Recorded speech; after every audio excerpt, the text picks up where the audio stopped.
listen-only mode.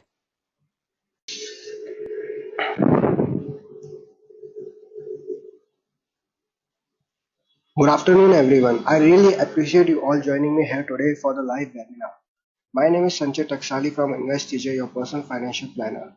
With the passion of learning and sharing the knowledge of financial market, today I'm going to share with you the most favorite tools and techniques used by the professionals, financial planners, and experts around the world to resolve our personal financial issues on their fingertips. Along with, I'll also share with you 9 useful, easy to learn tips which helps you in making your investment decision worthwhile. This webinar will be an important asset for those who wants to learn and develop investment planning skills. In addition, it is beneficial for those who wants to invest money but looking for answers to questions like where to invest, what to invest, how much to invest, and how long to stay invested. Furthermore, at the end of this presentation, I promise to answer all your questions related to investment. So stay tuned and note down all your questions because we will be having 15 minutes Q&A sessions. Now moving ahead with the understanding of investment planning and its benefit. We all have come across the questions like where to invest, why do we need investment, why do we need to plan our investments. So let's start with basic. What actually the investment planning is. As per Investopedia, investment planning includes a customized asset allocation strategy based on specific investment objectives and risk profile. This investment plan sets guidelines for selecting, buying, and selling investments and establishing benchmarks for performance review. In simple terms, if we can say is investment planning means creating of an investment plan as per our risk-taking behavior, which is aligned to our goals.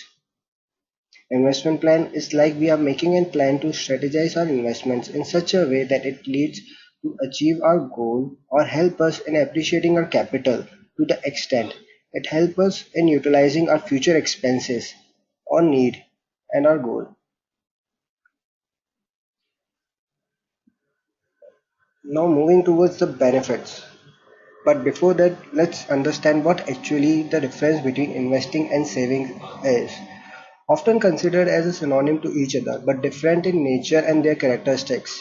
There is a general rule of thumb for investing and savings. We should not save for long term, but should invest long term. And we should not invest short term, but save short term. If we differentiate investing versus savings, we always consider investing as for a better returns, whereas savings we are generally used for purchases and emergencies. Purchases in the sense of our household expenses or daily user products, whereas in investing we invest for the long term. In savings we invest for short term because our daily needs and expenses we'll be utilizing every day. Now moving towards what are the probabilities while investing, there are probabilities of a loss. Whenever we are investing in any mutual funds or stocks, there is a maximum probability of loss. Whereas in savings, we save for our expenses, so the probability of the loss is minimum. In investing, your money works for you, whereas in savings, you work for the money. You every time you keeps on saving your money for them, you are actually working for the money. While in investing, you let your investment earn interest to let them compound. So that's why investing versus saving. Another important factor or benefit of investing is that in investing you can get the benefit or get the advantage of beating the inflation. Whereas in savings, you become the part of inflation. You paid for all the expenses which you keeps on purchasing. While in investing, you let your capital to appreciate. When it compares to savings with investing, savings considered to be highly liquid in nature because we are easily readily available with the cash. Whereas in investing, it is less liquid. For example, if you are investing in real estate, we are not getting that much of liquidity as compared to savings. There's a very short term thing which we can say about investing versus saving is investment starts with the capital, while savings helps in building our capital.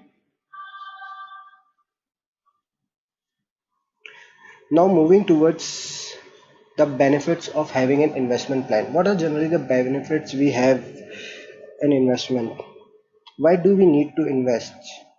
What are the investment planning we need? Okay, so first and the foremost thing for having an investment plan is it helps us in avoiding the bad investments, thus reducing our maximum chances of losing capital and providing us opportunity to look into for optimal investment vehicle. Another point that benefits us in while having an investment plan is it provides us a clear-cut picture for each investments aligned with our set goals. With investment planning, we know where we are investing and how much we are invest and what do we get on maturity of our investment. Also, if we align it to our future goals like buying a house, car, child marriage, etc., then we get to know the time when we have to withdraw and how much will it cost in future. These kind of goals and pictures will be cleared when we have our own investment plan. Another benefit that investment plan gives us, it opens the door for us for undiscovered investment products. We get while we having our investment, when we get to know which investment suits our need. For say, if we want to build an emergency fund for our non-forecasted expenses, then we can put it in on a liquid fund which performs like a bank savings account but give more interest in the short term compared with returns on savings account. So similarly, there are many other investment avenues which we discovered while we have our own investment plan. Another point is help us in optimal utilization of our hard earned money. By knowing where we are spending on irrelevant expenses and how can we avoid them, where we are saving for ourselves and how it can benefit to me in future. These are the certain questions which we are able to answer once we have our own investment plan.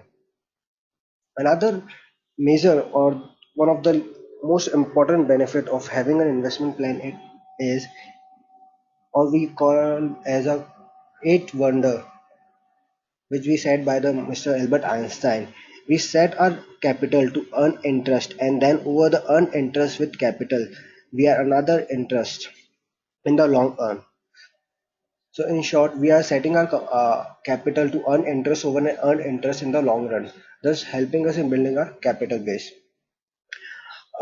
Now moving forward with another benefit of investment plan is it helps in improving our outgoing lifestyle. What are our expenses are. It helps us in changing our habits related to what we are spending, where we are spending. It also helps us in improving our regular savings. Once we understand what we are irrelevant expenses and where we have to save from them, investment planning help us in improving our these spendings and savings.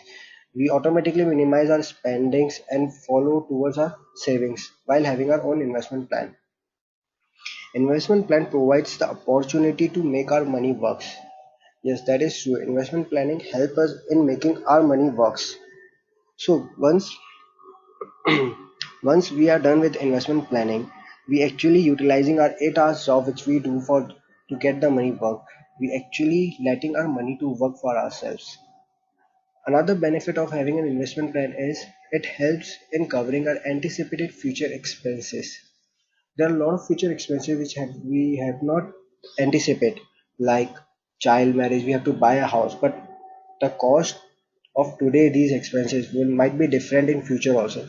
So there is a huge difference between the present expenses and future expenses. Thus, with investment plan, we are able to understand or we are able to anticipate our major future expenses. Another important benefit of investment planning and the last one of the major nine benefits of investment planning is it helps us a vehicle to preserve our capital from market fluctuations. With investment planning, we'll be able to save our capital from volatile instruments. As investment planning, we understand how much risk we are taking and what will be its consequences beyond that risk profile instrument. uh, and as one instrument, if we consider as an equity part and we are being considered as a conservative investor, so in investment planning we are able to understand what type of risk taking investor we are. So on the basis of that we are able to analyze how much we need to save our capital and how much we need to invest. Now let's moving toward what are the nine measures we have to take before we are going out for making an investment decision. There are the nine major process or the measures which we can consider before making any investment. First and the foremost thing is the purpose of the investment. Why am I investing? What will I get? Do I want something in life? Today I know the cost of my dream, but does that dream will cost the same in future? And do I have to buy a house? The cost of today house is 60 lakh, but I'm planning to buy it after 6 years. So does the cost of 60 lakh will be same after the 6 years? So we have to answer these questions while we are making any investment decision. So the first and the foremost thing is what is the purpose of such investment? Another purpose and a measure which you can consider is tenure. How long I have to be stay invested? When does this instrument give my set corpus? When do I need such one? And how long will it take to redeem? The tenure means or how long does it take to achieve my goal? We have to be very much be concise and precise with what will be my goal and when will it be being achieved. For example, suppose we have to buy a house. When do we have to buy a house? That's the tenure. That comes to the tenure part. Suppose we can say like I want to buy a house after 6 years. That 6 year is our tenure, and the purpose of our investment is a house. Now, after moving towards another measure which we have to consider before investing is we have to get literate. Literate in the sense we have to acknowledge ourselves with all the financial product and instruments available in the market. Because now we have the goal, we have the time, but we what we need is the financial instrument. Which financial instrument will help us in achieving our goal? Thus, collecting the information from all the secondary sources or the reliable persons, which we called as an expert also, or the newspapers. To get after getting all these information, what we need to understand about investment is their risk and reward ratio. What will I get? What will be my maximum and minimum loss or profit? And what is the probability of such loss or profit? And if profit, then how long will that profit last? So these are the questions one needs to answer while deciding to invest, while taking into any investment or a financial instrument for their consideration. Another point that they need to read out and consider is they need to read disclosures and disclaimers carefully. Disclaimers and disclosures, these tools plays a very important role in understanding the hidden cost of any financial instrument is having. For example, is there any hidden cost? We have to answer such questions like is there any hidden cost? How much commission do I have to pay to the company? Is there any terms which can affect my purpose or the goal of my investment? Anything which will cost me more while making this investment, or thus I'm paying the investment cost or I'm getting any return from such investment. These are the questions which one need to answer before making any investment. Another thing that comes out with the an investment is the past performance. We have gone through all the details about like what will be our purpose, tenure, what knowledge we need to seek, what will be our risk and reward ratio. Next thing come with the past performance, the product which we have selected. For example, if we have selected a mutual fund, then we have to look at the past performance of such mutual fund scheme. Along with we have to compare it with the peers also. Like and I have to ask questions with ourselves. Does the history repeat this instrument? What global crisis does this investment bear? And how does it get affected? The returns which I've been getting out in this mutual fund, is it good? How long will it last? Or why does this investment is better with that X investments? So these are the questions one need to answer before selecting any investment product. Another thing, it comes with the market impact, which is the most important because it will tell us how it will perform in near future. How does my investment will perform? How does it give such good returns? How it generate returns? And what will be its market impact? If there is any crisis, then can it be my investment be able to succeed with that market crisis? We need to have answer with these things. And if we think that these questions, these processes are a very difficult thing, then one we need to do is we can go and consult to a financial planner. A financial planner is a one who can help us out in analyzing and answering all such questions related to our personal finances.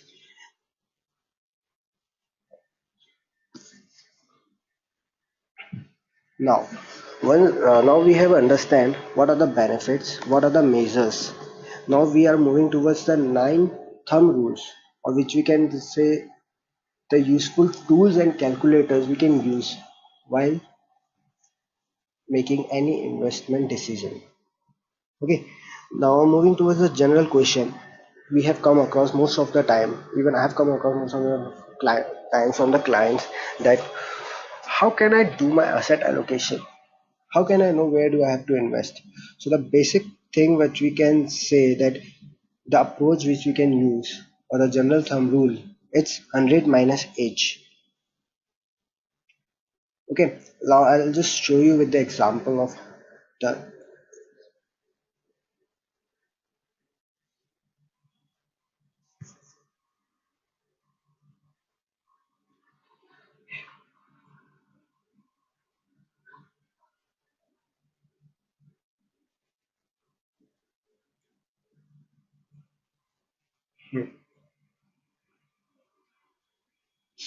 Okay, so what actually the 100 minus age is? It is an approach where we get to know how much we have to invest either in equity or in debt funds. Suppose if your age is 25, so the 100 minus age will be 75% in equity. So if you are at the age of 25, so you have the maximum opportunity of investing in equities is 75%.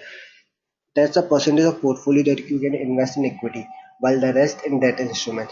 Similarly, if you are in the age of 35, you can invest maximum percentage in equity is 65%, and then in debt percent is 35. And it keeps on going with the age. As the age increases, your percentage of investing in equities keeps on decreasing.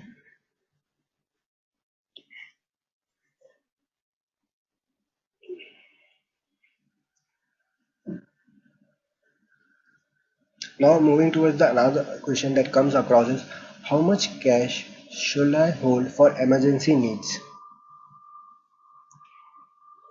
These questions I generally came across with this thing is like, suppose I if I keep on investing my entire fund, so like how much fund can I save for my emergency needs, for my daily expenses? So as a thumb rule, we are mostly suggest them to save minimum 6 months of their salary or income for their fulfilling of emergency needs in case of a loss of a job, in case of any medical expenses which cannot be beared by any other medical claim.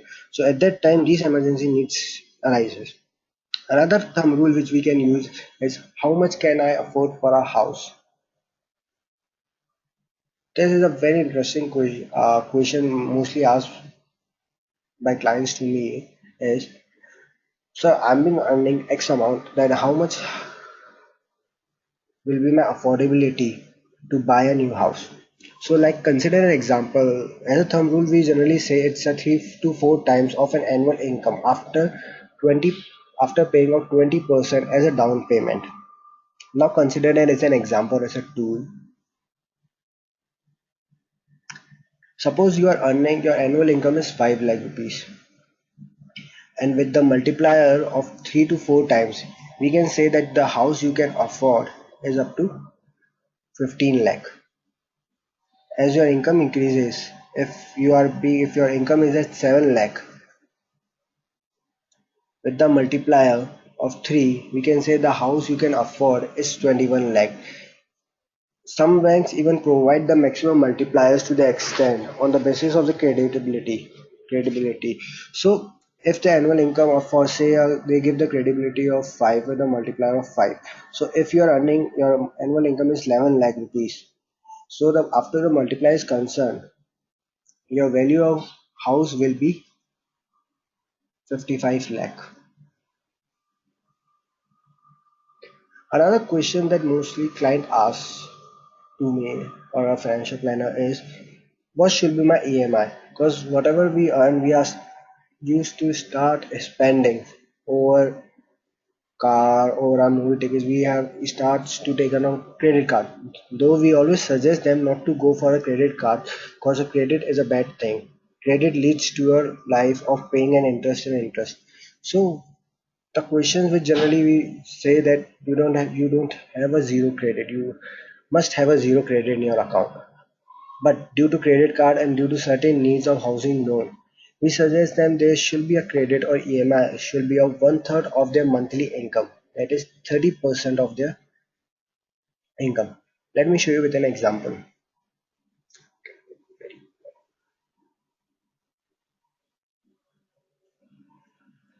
Suppose your gross monthly income is 35,000. So your EMI, your monthly EMI should be 10,500.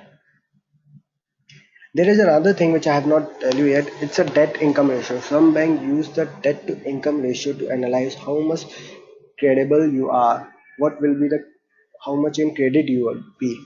So on the basis of that, they analyze how much credit they can give it to you. Ideally, we suggest that the maximum credit you can avail is 36% of your monthly salary. So as you can see with an example is Mr. A with having a 35,000 as monthly salary. He has taken a 30%, that is rupees 10,500 as his EMI. Moving toward with Mr. D, who is having a 65,000 as salary and his monthly EMI that his outgo is 30,000, which is a 46%. So he's mostly into the debt thing. Moving toward with the Mr. G, who is having a gross monthly income of rupees 95,000 and he paid 35,000 in his EMI, which comes to his debt to income ratio is 37% of his monthly salary. Now moving towards to another question or the general rule of thumb is what how much should be my retirement corpus? The basic question which every individual answers or every financial planner come across with this question is how much should be a retirement corpus is. As a rule of thumb, if we say in a general way, it's the more the merrier. The more you invest for your retirement, the better will be your retirement is. But ideally, it comes around like 20 to 25 times of your annual salary. Let's consider an example. Suppose Mr. A monthly income is 80,000. The percentage he set aside for his retirement is 5%, which comes out to be 4,000 rupees. And the retirement for Mr. A, Mr. B, Mr. C, Mr. D, all of these having the same retirement period tenure of 30 years. But the percentage that they set aside is different. Mr. A with the minimum percentage he set aside for his retirement, whereas in Mr. D he set aside 40% as his for his retirement. And if we consider the rate of return of 10%, so the corpus that all these Mr. A, B, and C has built up after they at the age of their 60 or at the time of their retirement is Mr. A with the minimum percentage setting aside of 5% with his maximum salary has set aside at the corpus which he had created is 91 lakh 17,301 rupees, whereas Mr. D with a minimum salary from all of these of 25,000 and saving 40% for the retirement built it a corpus of 2 crore 27 lakh 93,253 rupees. So that's the benefit of retiring. The more you save for your retirement, the better will be your retirement is. The more, the merrier it will be. Another thumb rules for investment planning or the question that I come across most of the time from the client is how much should I withdraw from my retirement fund? Now you have created your retirement fund. Now how much should you need to withdraw? How can you calculate what will be your retirement expenses will be? Generally, we as a financial planners we have come across the basic term. It's like we always suggest them to withdraw 4 to 5% during the early retirement, cause the excess of amount you'll be getting the fund, you are start spending a lot. So we always suggest them to spend minimum. during early years of your retirement. For example, I'll show you with the Excel sheet.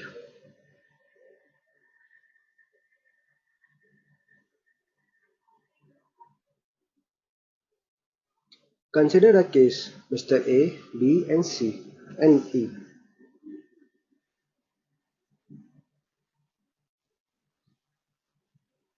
All the four has created the same retirement corpus, which is 2 crore 27 lakh 93,253 rupees. Their retirement age is 60, and the percentage of withdrawal that all of them has been doing is one is doing it 4%, Mr. B is doing 5%, Mr. C is withdrawing 6% of his corpus, and Mr. D is withdrawing 7% from his corpus. Okay, so every year they have withdrawals.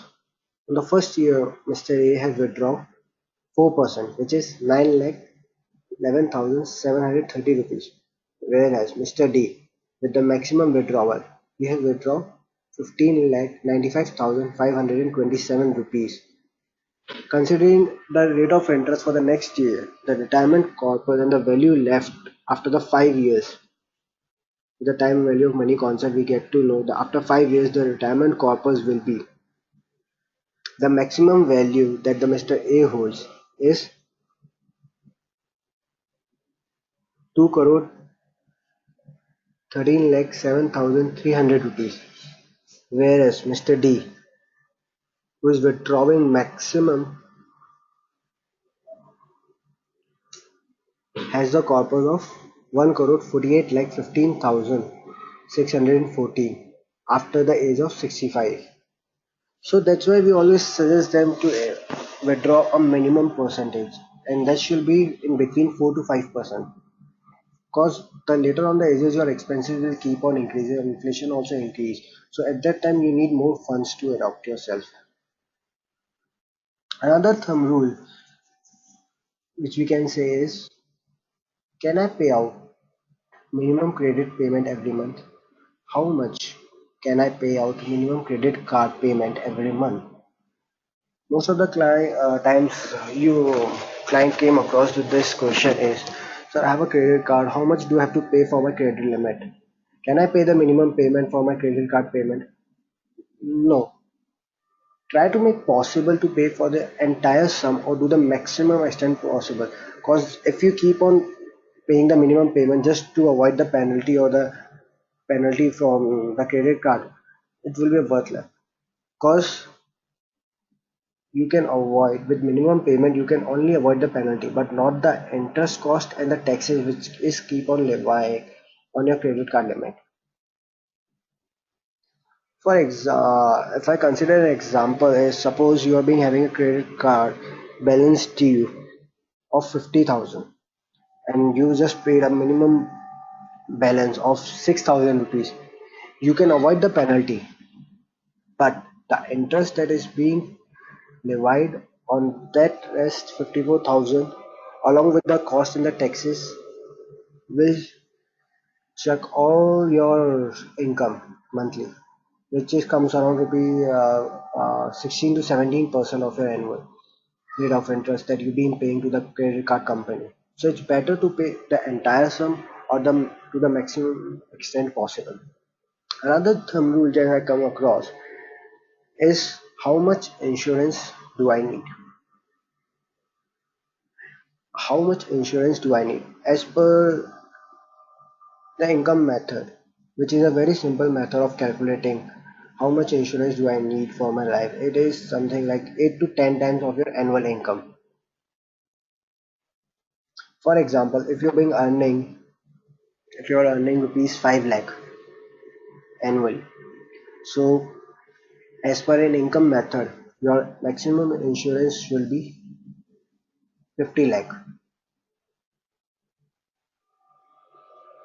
Another question and an interesting thumb rule, or the mostly common used thumb rule is, how many years will it take to double my investment?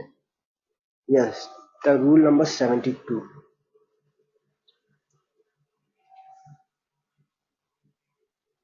Let me just show you an example.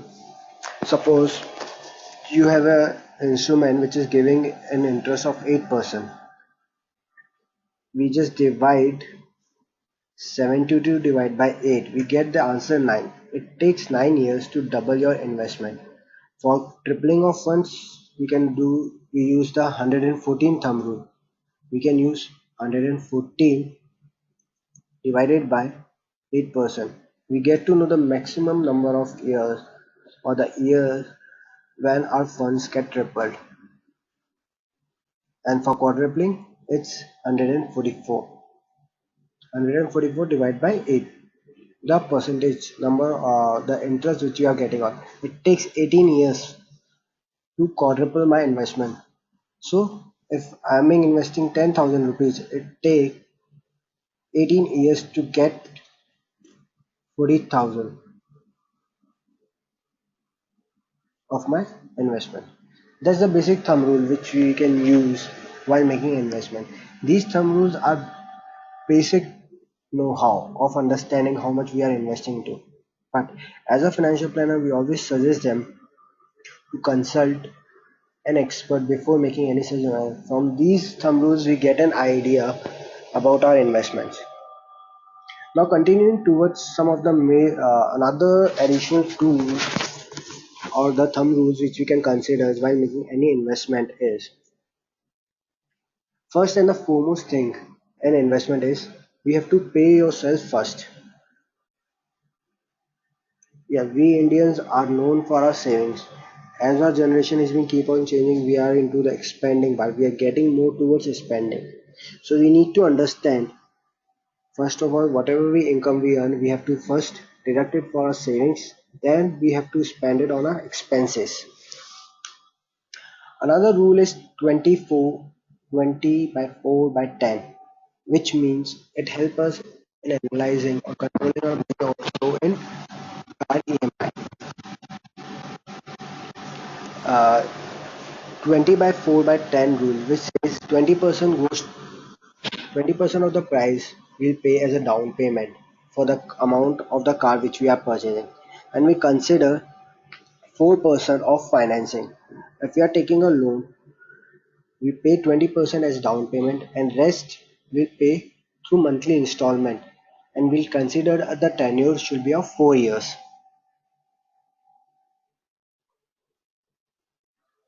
However, it is better to let our EMI to outgo towards will be at 10%.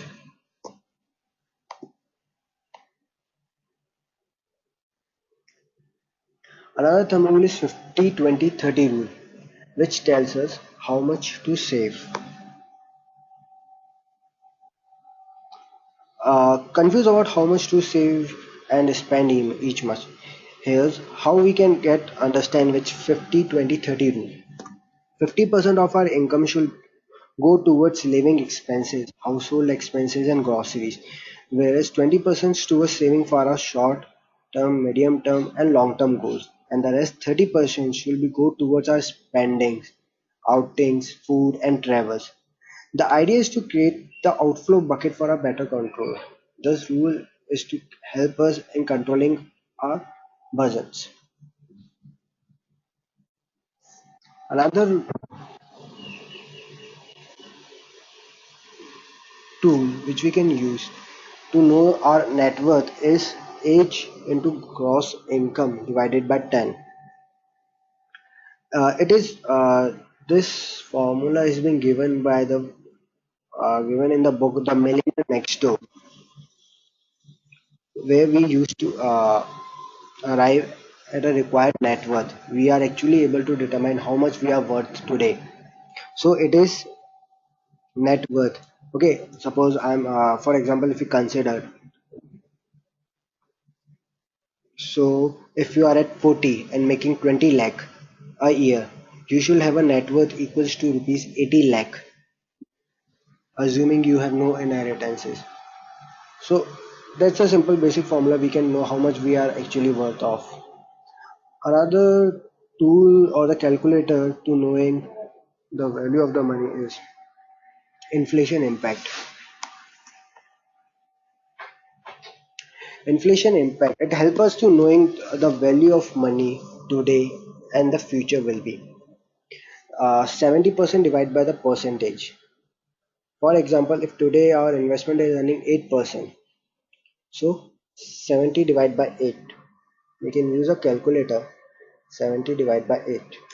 We get to know that after 8.75 years, if we are investing 10 lakh rupees, after 8.75 years,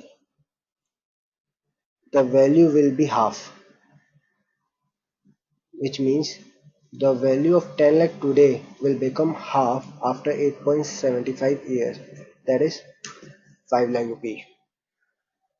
That's how the inflation impacts our investments. Now comes towards another tool or the calculator which we considered while making an investment. Now we have acknowledged about what are the products we are investing into. The thing which always we suggested for investments into different financial instrument is diversification. Because diversification helps us in reducing our risk. So help us in reducing our risk. So what we are suggesting, the maximum and the minimum one need to diversify their portfolio is, if they are investing into mutual funds, maximum mutual funds that they can opt for 15 funds, or if they are making their own portfolio of a stock, so maximum stock they can hold is 20 to 30 stock, because the diversification helps in reducing of risk, and to certain extent you'll be able to manage your fund also. Over diversification may not necessarily help in obtaining the right result for the portfolio. Adding more funds still provides benefit, but the gain seems marginal compared to the drawbacks of managing these large portfolios. Thus, diversification should be limited. It should not be over. Excess of anything will be a bad. Now, the another thumb rule, or we can say a calculator which we can use, is a deficit management. Uh, I've come across the questions from the client. I don't have a funds. I'm running out of funds. I'm being having a shortage of funds. How can I able to achieve my goal? Where do I have to invest? I don't know. I'm just a bit worried about. These are a lot of questions I've been coming across with these things. So during these times, what an individual and an investor needs to do is, they need to first calm themselves and look. They have to what goals they are being talking about. Then they have to postpone their goals, reduce their targets. Suppose if they are being investing rupees 50 lakh, their target is like I have to get after 10 years 50 lakh rupees with my corpus. So 50 lakh rupees corpus after 10 years. Now you're being having shortage. So reduce the target of 50 lakh rupees to 40 lakh or 30 lakh as per your monthly budget or expenses. Now increase the investments. Here you have to increase your investments in the non-volatile instruments down the line. It helps you in managing your expenses, your income, because during these deficit management time, your mind will be totally in the hectic situation where we have to invest, how we can invest in.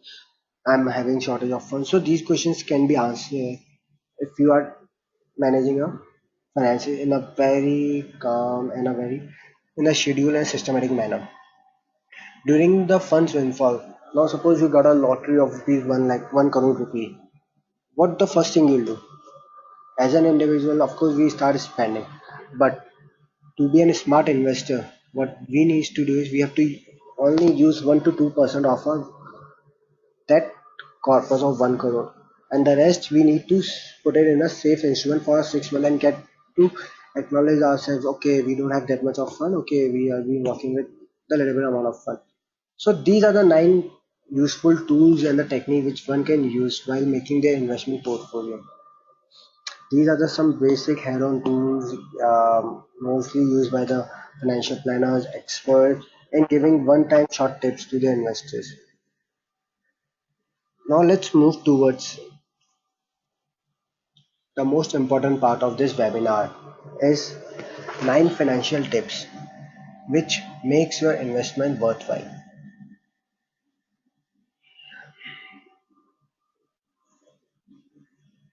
Okay. So what are the 9 financial tips which can make our financial investment portfolio worthwhile? The first and the foremost thing we need to do is we need to set our goals. Writing down our goals will help us in prioritizing our spendings. When it comes times to map out our plan, it helps us in recommending our short-term goals, medium-term goals, and long-term goals. These goals includes our kids' education, child marriage, buying a house, going on a long-term vacation. So setting our goals, writing down our goals is the foremost thing towards a investment planning or making our portfolio worthwhile. Second thing is we need once we set our goals, we need to track our spending.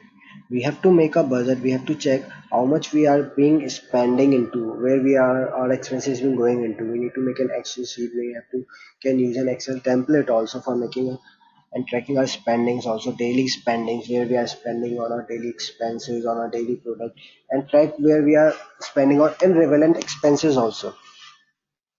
Then once we are able to understand where we are spending, we can able to save money. Another thing is automate saving.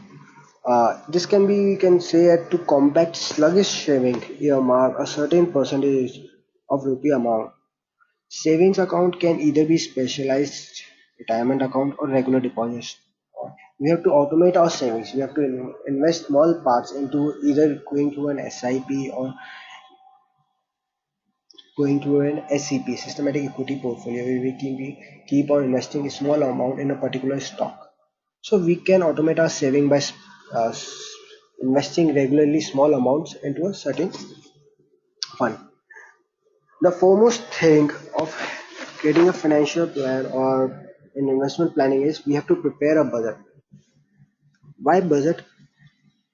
Budget is the thing which help us understanding our spending plan, help us in categorizing our necessities along with priorities. What will be our priorities are, how much we have to invest, where we are spending, or what are these expenses will worth of. So once we have our budget, we're able to get to know what are being important expenses, or we can say an inevitable expenses which we have to pay off, and what are those irrelevant expenses where we are spending either into a movie ticket or in a shopping or outings for food. These are we with the budget we are able to segregate all such our expenses. Once we have created our budget, it's time to change our behavior. Ideally, everyone will have plenty of money left over at the end of the month.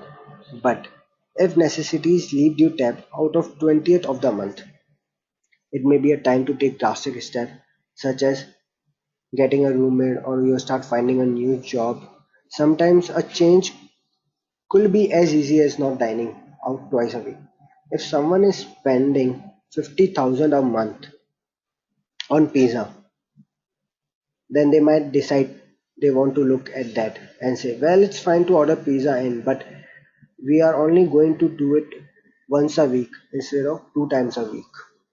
So we have to change our behavior where we are spending regularly. In India, mostly if we are being in the youngster age in between 20 to 25 to 27 years, they are mostly spend there in cigarettes.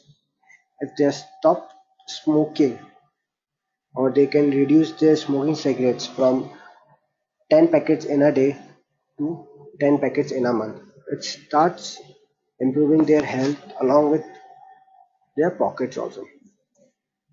Another tip of financial investment portfolio is we have to borrow wisely. Though credit is not a good thing, I'm still suggesting credit is not a good thing, but we can make it a good thing also. Loans allow people to buy car, house, boats, and even helps them cushion in below in their emergencies also. What you have to know is that you are taking from tomorrow's money today.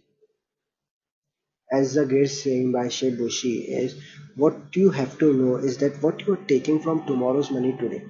So we have to borrow each and every fund wisely, whether we if we are into a debt crisis. So it's better to borrow the funds in a wise manner. We have to look out for an option where we have been paying a very low rate of interest.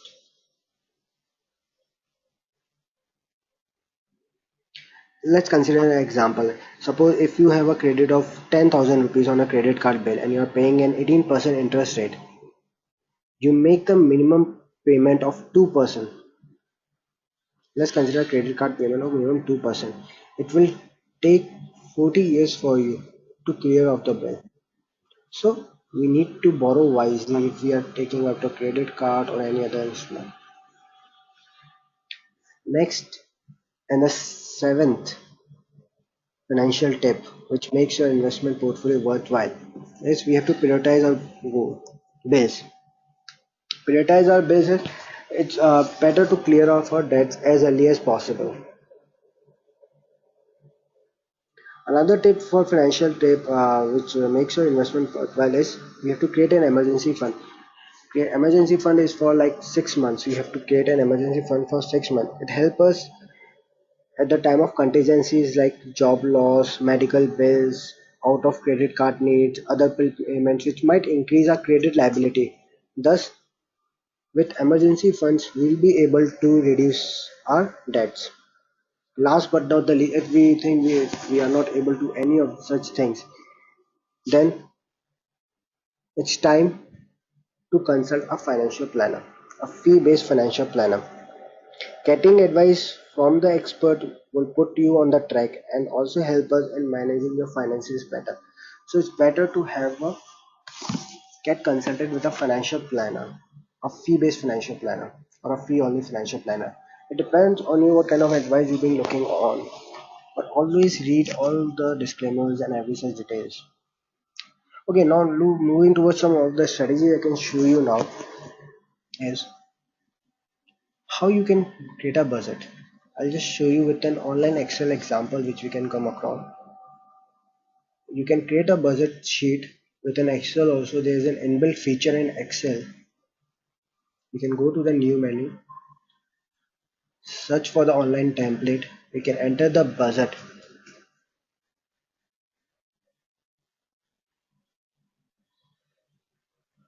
I've already downloaded one. So we can enter the budget and the template which we get is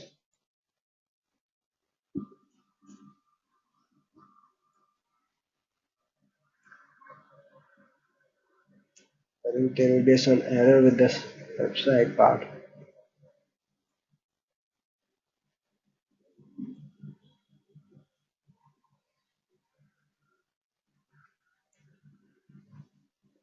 Okay, there might be some error in the website. Okay, I think it's done. Okay, so here you can see I have typed the budget. Budget.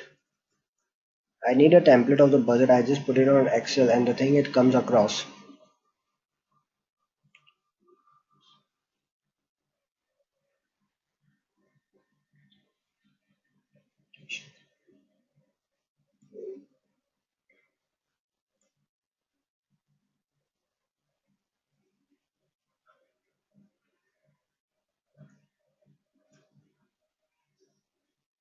I think there is some technical system error from my side, but I'll share it with you soon.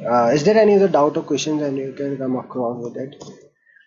I just have completed with the presentation part.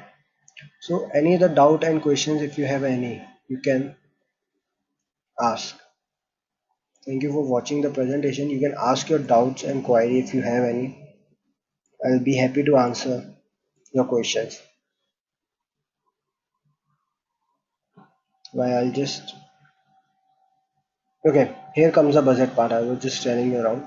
So here you get the home budget or a monthly college budget. You just click on it and you'll get to know how much you have to spend on all this thing. Is there any other question or query if you have? I'll be happy to answer all these questions and query regarding to your personal investments or any. So here is a monthly cash budget you can make with the help of an Excel also. Inbuilt Excel feature we have.